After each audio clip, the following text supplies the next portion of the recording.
Yeah. So we started putting forth arguments in favor of preserving the traditions, preserving the families, preserving the culture, etc., etc. So again, we also saw how um, first we draw a conclusion and then give arguments in favor of those conclusions.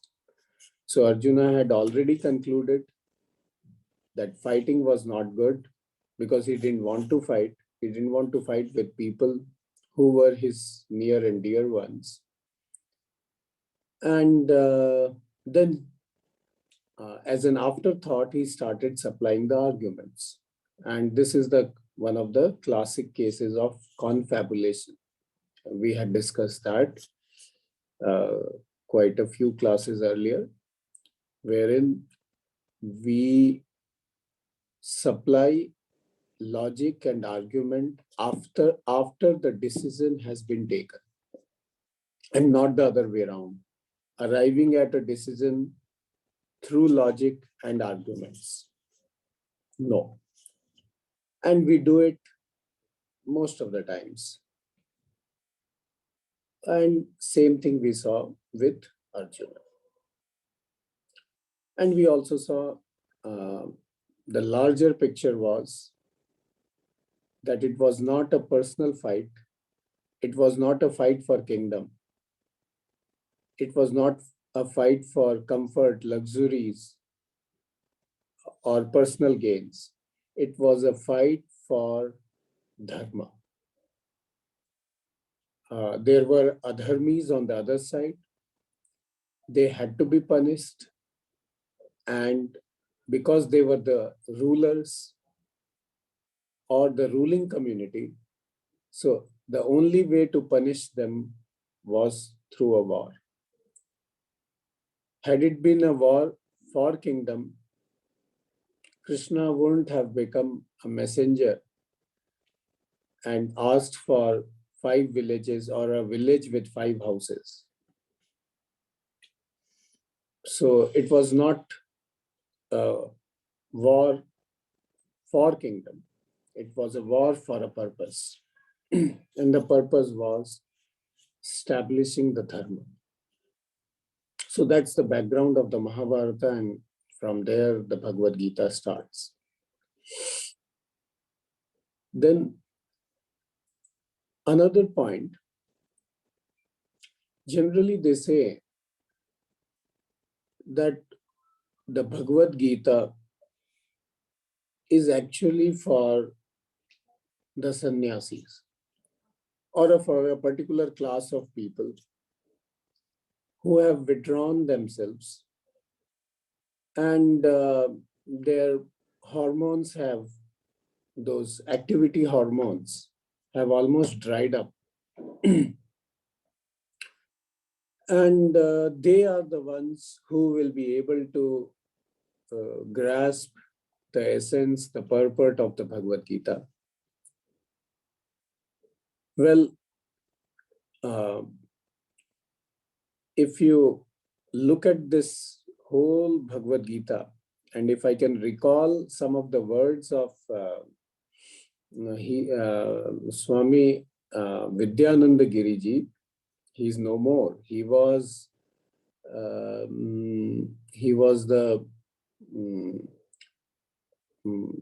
the main person of Kailash Ashram, Rishikesh, and he had come to our ashram at Anikatti. Our Puji Swamiji had invited.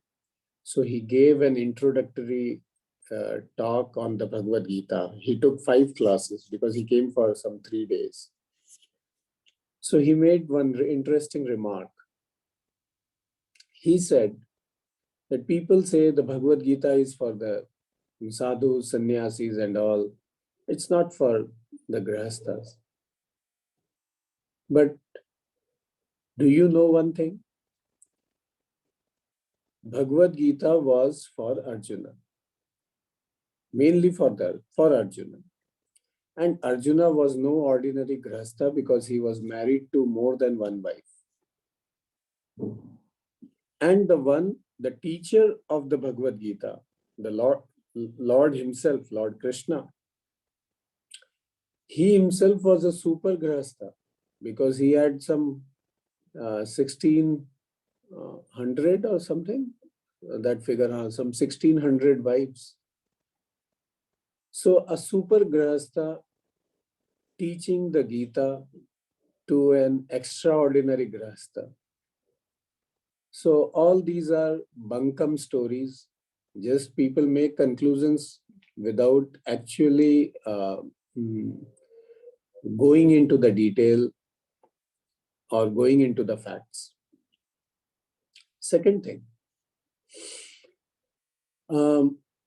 if you go into the Bhashyam, sorry, or the commentary by Adi Sankaracharya. So in his introduction, he mentions that the whole spiritual pursuit, or he didn't use the word spiritual pursuit, he said Vedokta Dharma. Vedokta Dharma means Dharma as quoted or told by the Vedas are of two types. Pravritti Lakshana and Nivritti Lakshana. Means what? So the Vedokta Dharma are of two types. One type is characterized by Pravritti. Pravritti means activity, action, going out, doing something, propagating, etc. And the other type is Nivritti Lakshana, which is characterized by withdrawal, introvertedness, going inside, withdrawing from active life, etc. And both are promoted by the Vedas. Depending on the temperament of the person, either the genetic temperament, inbuilt one, which stays throughout life, or even the genes blossom at different periods of time. There may be children who are introverted, quite introverted, but then as they grow up, they start becoming slightly extroverted. And the remaining of their life, they remain extroverted. So it's all what is there inside us, the genetic factors which work through us. Whether we like it or not, it works. And it also depends upon the uh, mm, the age of the person. Even as per Ayurveda, they divide the whole human lifespan in three parts. They say, suppose if a person is to live for 100 years, then first 33 years, the kapha dosha is prominent. Then the next 33 years, the pitta dosha is prominent. And the last 33 years, the vata dosha is prominent. So as you grow in age, your prakriti, the prakriti of the body also changes, which we all know. I mean, if you go by the scientific model of the modern science, they will say in a different way. Ayurveda says in a different way, but it is like that. So hormones, the chemicals, the secretions inside the body, they change with time. And as per the changes, the elephant in us, it behaves in a different way, and the rider has to go along with it. So coming back to the point, it could be, a person could be with a pravritti temperament. I'm using the Sanskrit word pravritti. Pravritti means action mode, doing mode, uh, extroverted mode. Or the person could be in a nivritti temperament. Nivritti temperament means withdrawal, being introverted,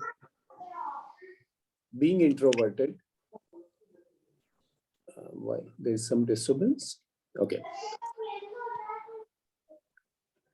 so all this, whether it's a pravritti temperament or a nivritti temperament, Bhagavad Gita is applicable to both of them. Lord Krishna taught the Bhagavad Gita to Arjuna, who was a pravritti temperament person, who was a doer, who was accumulating weapons throughout his life for this war, and who was a winner, fighter. So it is for a pravritti temperament. But that doesn't mean Bhagavad Gita doesn't address those people who have a nivritti temperament, who are withdrawn or going into a withdrawal mode. Even for them, the Bhagavad Gita is there. As I told you a few classes back, Bhagavad Gita is both a Yoga Shastra and a Moksha Shastra. Moksha Shastra is, it talks about moksha. I'm not using the word salvation because salvation has a little different meaning, but it is, moksha is closer to salvation. So it talks about moksha, and it also talks about the means to that moksha. And what is moksha? We'll touch very briefly. Freedom from sadness. That's how we proposed our talks. How to be happy, how to gain more happiness, or how to remove the obstacles to happiness. Moksha talks double negative, freedom from sadness. It doesn't talk about happiness, but it talks about freedom from sadness, freedom from sorrow. And what kind of a freedom? Not a temporary freedom, but a lasting freedom from sorrow. And of course, a lasting freedom from sorrow, definitely one wants within this life while living. Of course, there were people, and we discussed that last time, as that Yuval Harari, he quoted, that a few centuries back, people were focused about life after death because they didn't give so much importance to the present day life due to whatever reasons, due to the challenges in this life. But in the current century, the whole focus has shifted, and we talk about life here and now rather than life after death. So whichever way we take, moksha addresses both life after death and life before death. And moksha, as we define it, it is freedom from sorrow, a lasting freedom from sorrow. So lasting freedom from sorrow is the end goal. So in that way, everybody is a mumukshu, whether one likes it or not. And the means to attain that moksha, the freedom from sorrow, the lasting freedom from sorrow. So what are the means? That is what we are discussing, and we are taking help of the Bhagavad Gita in telling us how we can achieve a lasting freedom from sorrow. Why this double negative? Why not gaining happiness? Why freedom from sorrow? Well, there is a reason. And that this reason also we had already discussed, if you can recall, some 5 or 6 classes earlier.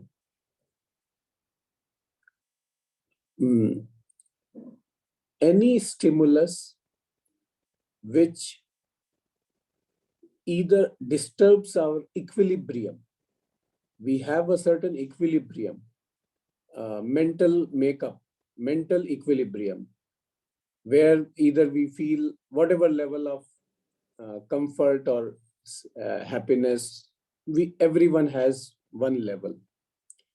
Any stimulus which disturbs this equilibrium either causes extra happiness or extra sorrow. If the stimulus is negative, it causes sorrow. If it is a positive stimulus, it causes happiness. But the effect is temporary. Over the long run, what the psychologists have found through their studies, that people tend to go back to their equilibrium. And that equilibrium is decided by the genes of that person. It's inbuilt. Okay. So, and then if we talk about gaining happiness, then it means some stimulus which disturbs us and which gives us some kick, some happiness experience, and then it dies down. So we talk about freedom from sorrow.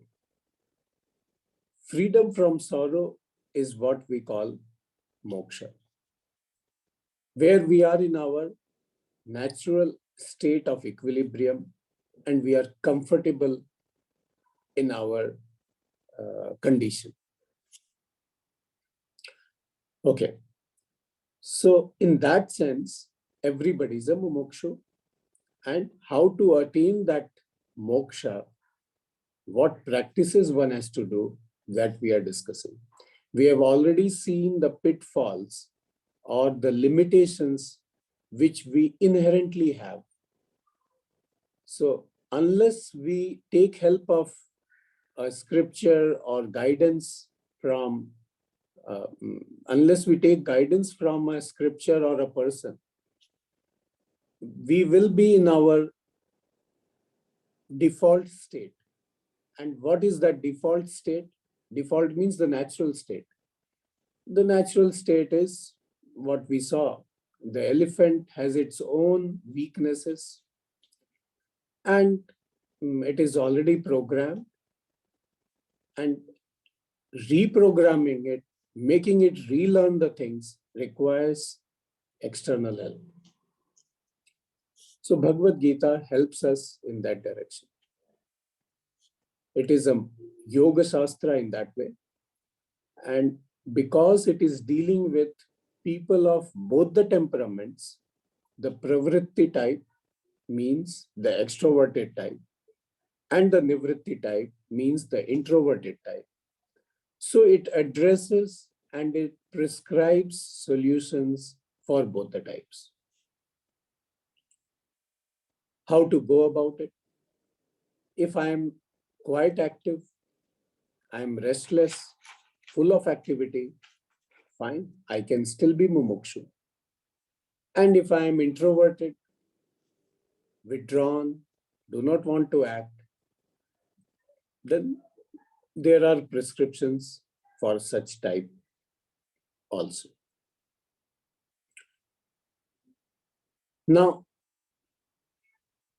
we start with the second chapter. The first chapter we have already seen. Rajesh ji, could you please share the shlokas? Give me 1 second, okay? Yeah.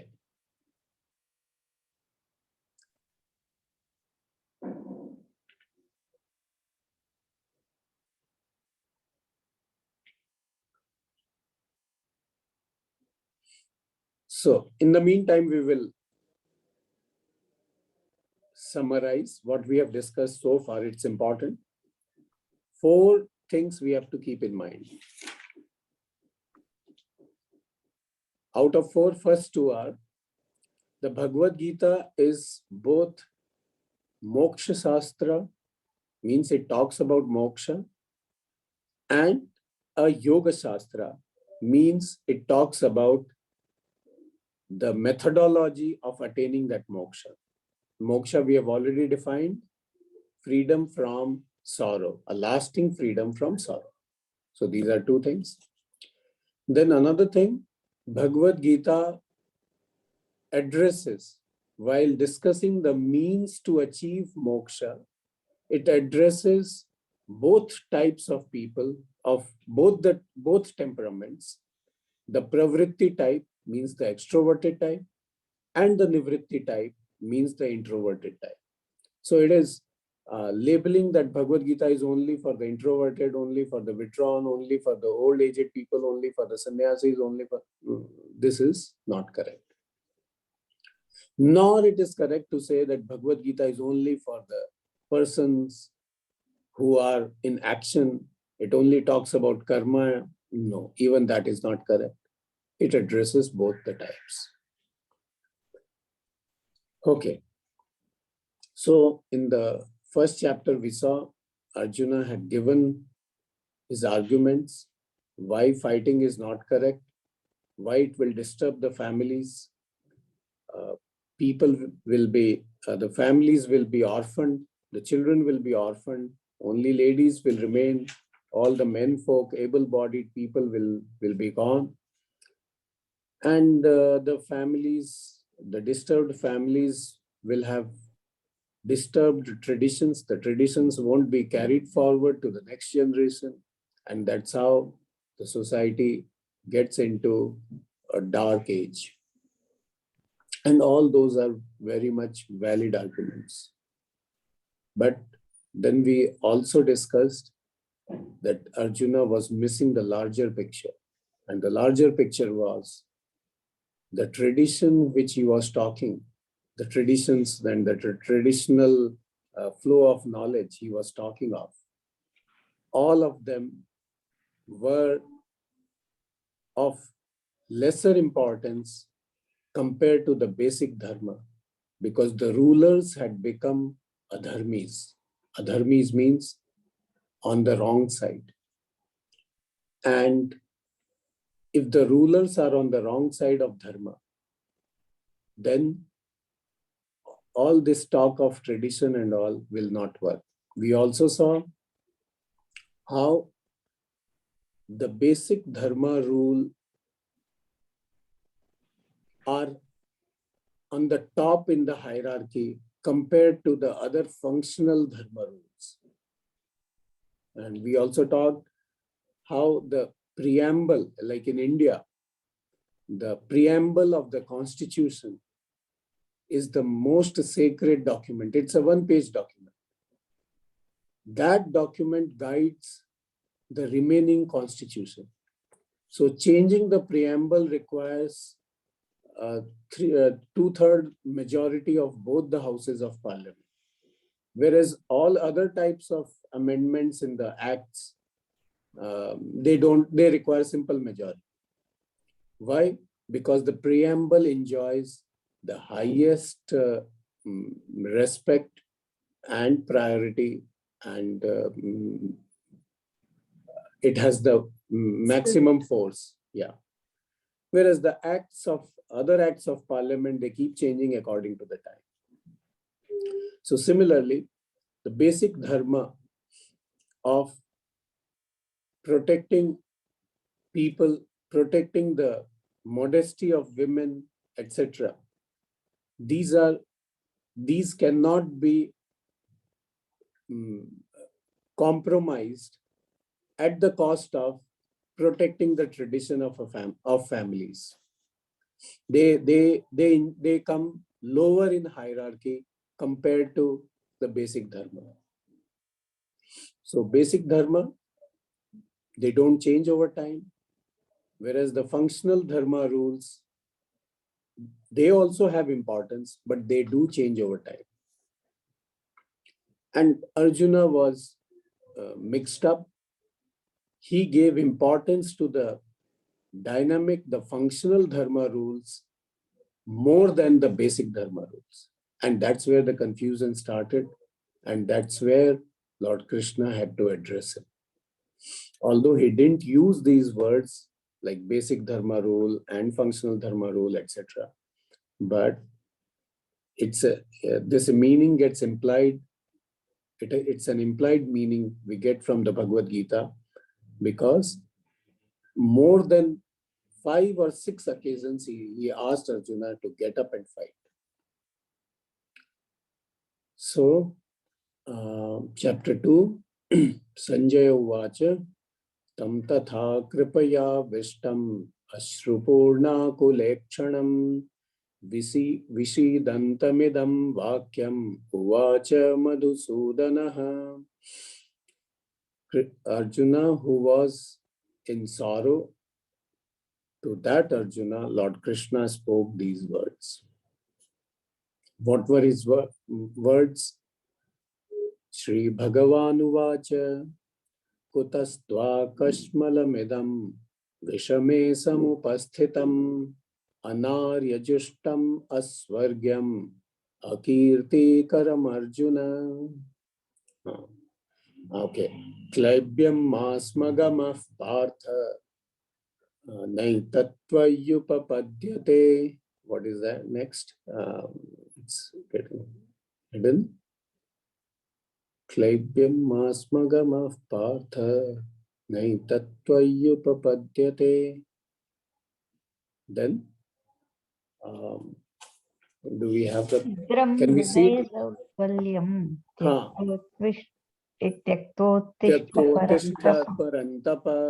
Correct.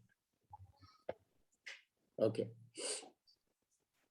So Krishna didn't say, oh dear, what has happened to you? Don't worry. If you don't want to fight, it's okay. We can understand. These were not his words. Krishna was very ruthless when he answered this. Some problem? Let it be in a smaller size, because it causes disturbance.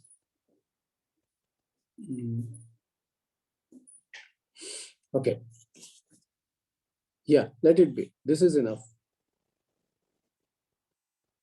So,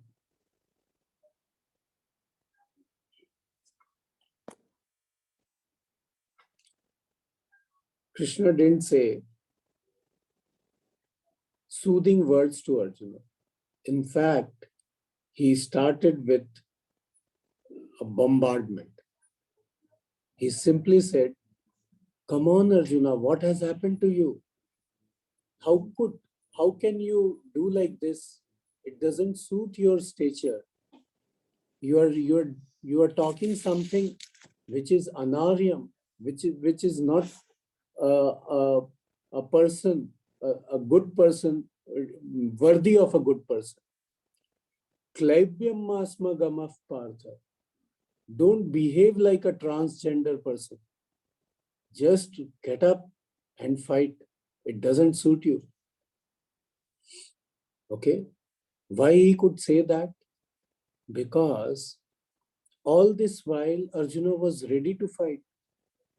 And if in fact he had asked Krishna to put the chariot in between the two armies. So they were totally in fighting mode.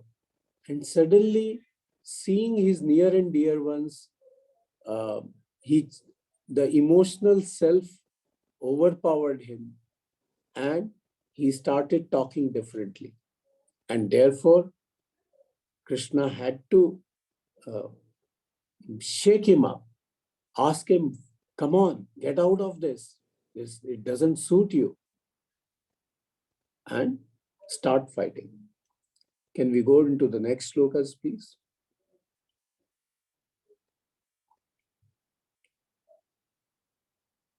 Yeah. Then I'm skipping few slokas. Finally, Arjuna said, Karpanya doshopahata svabhava prichhami tvam dharma sammudha chetaha yachreyasya nishchitam bruhi tanme Shishyasteham shadhimam tvam prapannam. So Arjuna also realized, he said that I am overcome with grief, and due to that grief, I'm talking like a faint-hearted person. And I'm totally confused. Dharma sammudha chetaha. Dharma sammudha chetaha means one who is confused, one who's chetas. Chetas means the thinking capability, the rational capability. So that capability is totally confused. Sammudha means confusion, thoroughly confused.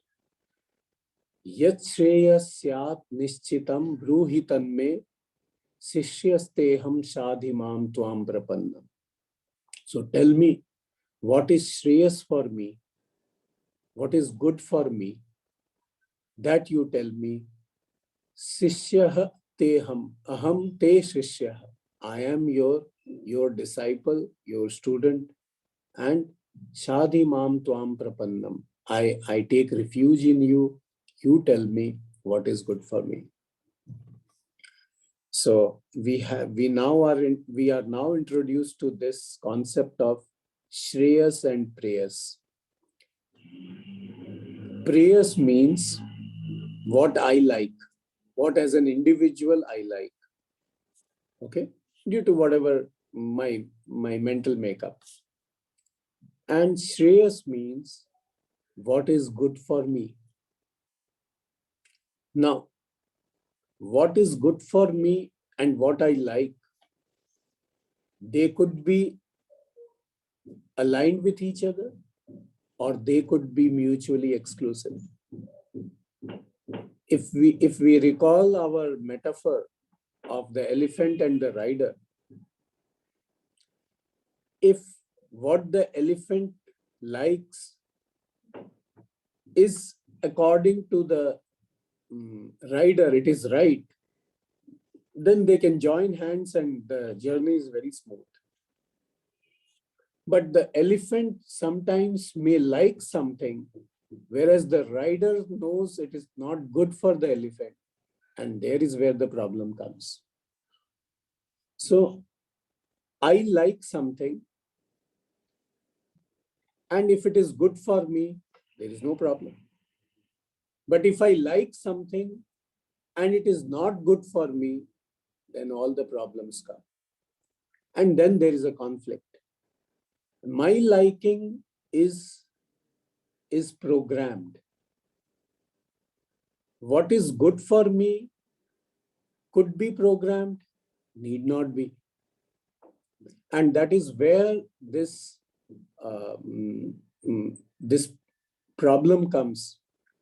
There are spiritual pursuits, spiritual theories, where they say, delve deep within yourself, follow your heart,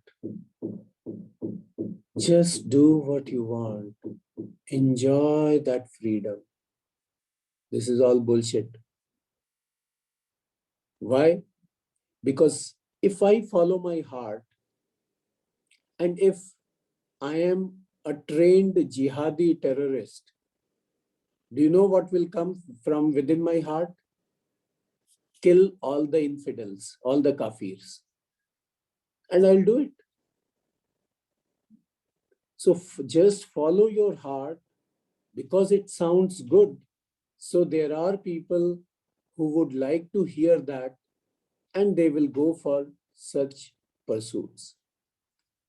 But whether what the heart says is correct or not, is good or not, for myself and for the entire society, who will decide? My heart cannot decide. And then, the consciousness within yourself will speak out. It will guide you. This is another bunkam. You require a lot of refinement for years together before you can depend upon your inner voice. what we call as the gut feeling. When the gut is already a gutter with all the dirt inside,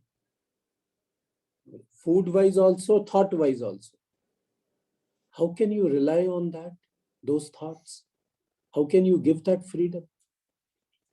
If you give that freedom, if you give freedom to children all over the world, follow your heart and do what you want, more than half of the students, the children will never go to the school.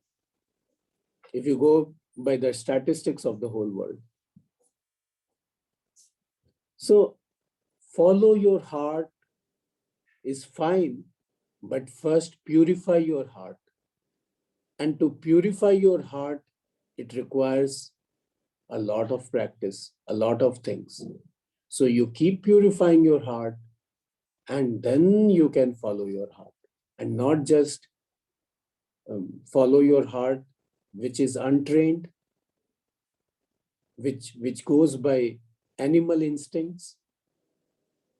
Such following will lead to disaster. So this is where the word Shreyas and Preyas come in, the concept of Shreyas and Preyas come in, and they become important. For Preyas to be aligned with Shreyas, if it is already inbuilt in us, we say it's a Purva Punya. Purva Punya means some good acts of previous lives so that I don't have to struggle.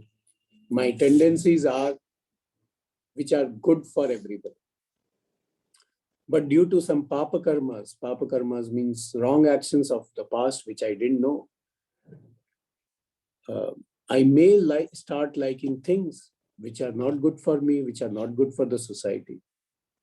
That is where we need help, we need guidance, and we need practices. And all that is talked about in the Bhagavad Gita. So those things we will see further in the next class. And before we finish the class, I invite questions from people.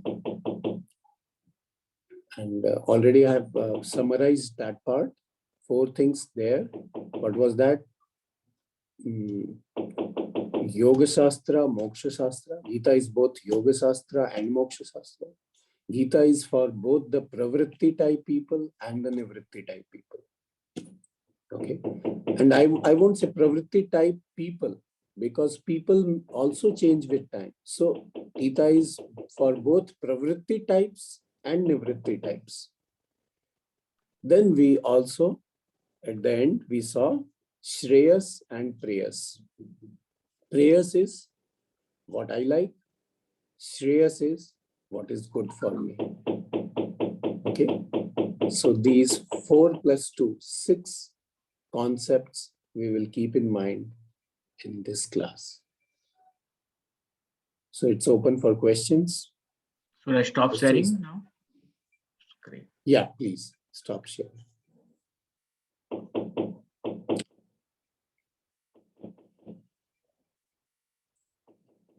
Yes, please, viewers, ask questions.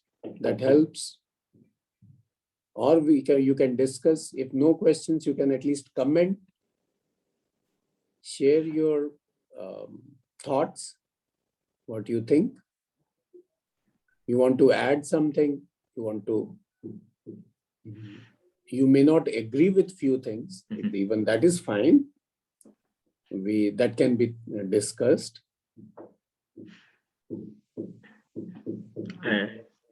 Swamiji, I like the definition of moksha today, right? Like moksha is from the sorrow, right? Like elimination of sorrow, freedom from the sorrow in a long term. But it is for this life as well as the next life. That is important point, right? Right. So normally people think it is afterlife. Yeah, because that was the we always connect moksha with that. Yeah, that is even that is true. We are not denying that. But if I'm not interested in life after death, which is my present day orientation, personally speaking, if you ask me personally, I never had thoughts about life after death. Same for me. Even now, it doesn't matter so much what will happen after death. While living, what is happening, let me focus on that. No, so I like this definition. That's a good. Yeah, it addresses both. Yeah, it addresses both. Yeah. Guruji, I also have a question. Yes, please ask. Guruji, pranam. I just want to ask you that in case of this prayers and shreyas, if the alignment is not there, so can that will be considered as abnormal or what? No, it's totally normal. And what can we do to make it minimum? Yeah, I understand. Gap. Yeah, I'll answer. Conflict between shreyas and prayers is universal. In fact, if there were no conflicts, we don't require Bhagavad Gita. And in fact, why this class? Why this discussion? Because then everything is automatically all right, and there's nothing need to be discussed. Firstly, seeing the conflict between, there is a question, a written question. Can you please read? I'll come to that. Somebody has typed it. I'll come to that. So first is recognizing that Shreyas is different from prayers as an individual in my case. So that is the first requirement, that what I like is not good for me. This I have to discover. How will I discover? That is why in the Upanishads itself, in the Vedas itself, Swadhyaya pravachanabhyam na pramaditavyam. What does it say? And it doesn't say once. It repeats some 9 times. So when something is repeated 8 times, 9 times in the Vedas, that means you have to take it on the face value. You cannot make any interpretation, not allowed at all. So what it says, Swadhyaya pravachanabhyam na pramaditavyam. Na pramaditavyam means don't ignore. These things cannot be ignored, cannot be overlooked. What? Swadhyaya pravachanabhyam. These 2 things, studying and discussing or teaching. If you have students, then you can teach. If you don't have students, then you discuss with your colleagues. So this is a daily duty of every individual, studying and discussing. Of course, other than your mundane things, even they are to be studied and discussed, but the Vedas or the scriptures are to be studied and discussed daily. That daily studying and discussing makes you aware of so many things, because you won't be reading only one thing and discussing only same thing all the days and over the years. You will keep moving further and further and further. So that opens up your mind, makes you educated about what is good for you. What you like, you need not study. That you already know. For that, you don't need a scripture. But what is good for you has to be told by somebody who is neutral, who has no interest in you, or who is not your beneficiary. And the scriptures are given that status, that why will they cheat you? Why will the scripture cheat you? Or why will they be beneficiary from by teaching you something? So that study helps one open up. It's like learning process. Even a law of land, you cannot say because I didn't know I should be forgiven for any crime. No, you must know as an adult, you must know the rules and you have to follow the rules. Similarly, what is good for you is knowing that is your responsibility. And once you know it, then comes the second half of the question, how to go about it. That will be discussed later on in this Bhagavad Gita itself. Not once.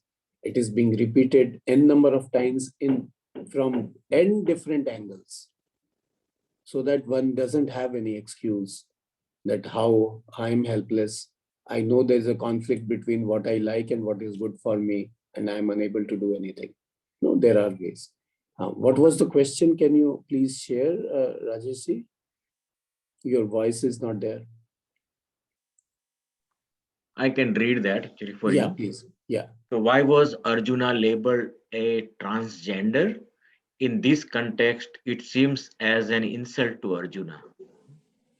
It seems the person who is questioning didn't attend the last two classes. Did you?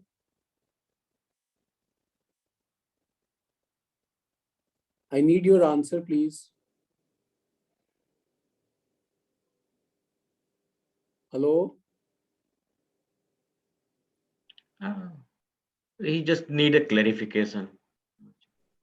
The clarification was there in the last two classes. Right. Because unless you know the entire background of the Mahabharata, which we have been discussing, in fact, I myself said that if you straight away jump into the second chapter or the first chapter without knowing the Mahabharata, you will say Lord Krishna was the biggest culprit. He instigated Arjuna to fight. Although Arjuna was a peaceful, peace-loving person, right? Didn't I say that? Yeah. The last class and last to last class. Arjuna was a peace-loving person. He was sane. He understood fighting is not good. It doesn't bring any good to anybody. And Krishna said, no, you should fight. So Arjuna should be the teacher and Krishna should learn from Arjuna. That is when we have a limited picture. We don't know the whole background.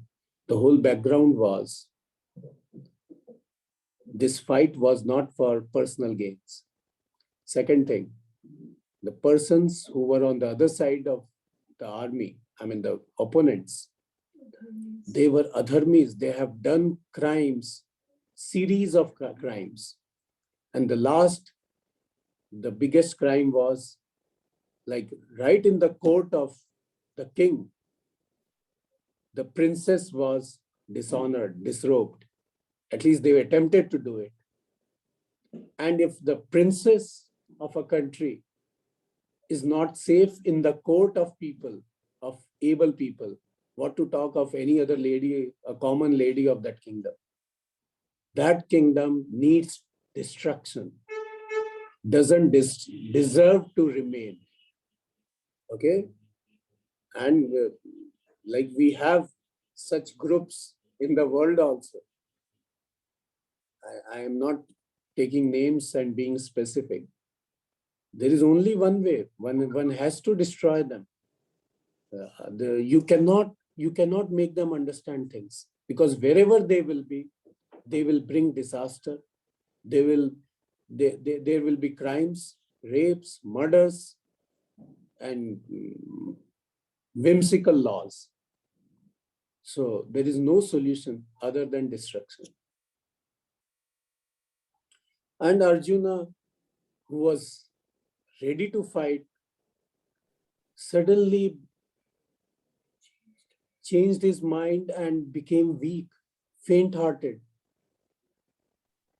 He was the person who could even fight Lord Shiva to get before getting the Pashupati Astra. Lord Shiva gave him. He wanted to test whether Arjuna is capable or not. So Lord Shiva came in the form of some local tribal chieftain and fought with Arjuna. And Arjuna, the fight went on and on and on for days together. Of course, there were breaks in between, but it continued. And finally, Lord Shiva became very happy with him and gave the Pashupati Astra to him. So Arjuna was of that type who could fight Lord Shiva. And of course, he helped Indra in the wars against demons and all. He was not an ordinary person. And suddenly he behaved like a meek person in front of ordinary mortals. So the natural reaction of Lord Krishna was, why are you behaving like a transgender? Transgender was a word generally they used to give that time. Maybe even nowadays it is there. Those who are who do not have that manliness, that that zeal to fight face to face. Okay, so that is the term they used to have. Guruji, maybe the Lord is using this term to shake up Yeah. Arjuna's. The spirit is to shake up Arjuna, and no other spirit. Yeah, no other thing. Yeah. Anything else? Otherwise, please conclude here with the Shanti mantra. Okay.